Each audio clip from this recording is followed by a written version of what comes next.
top 5 ya kumbukumbu za watu ambao waliwahi kufanya vituko Tanzania. Namba 5, mzee wa Mjegeje. Jeje mondi za kichwa. Konde boy, mwanangu huyo namuacha. Oyo. Namba 4, ndugu waandishi wa habari. Una jambo gani unataka tueleze siku ya leo? Ndugu waandishi wa habari.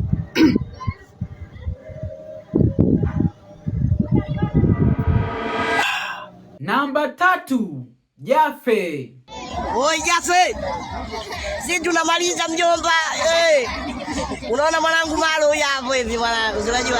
Namba 2, 900 itapendeza. Shindana ni temu hela. 810. Milioni 810. 900 itapendeza sasa. 900. Hakikisha umenifollow, umelike, alafu shuka kwenye comment hapo. Niambie ni mtu gani ambaye unamkumbuka ambaye ameshawahi kufanya vituko Tanzania. Namba 1, Pierre Liquid. Everybody say yeah!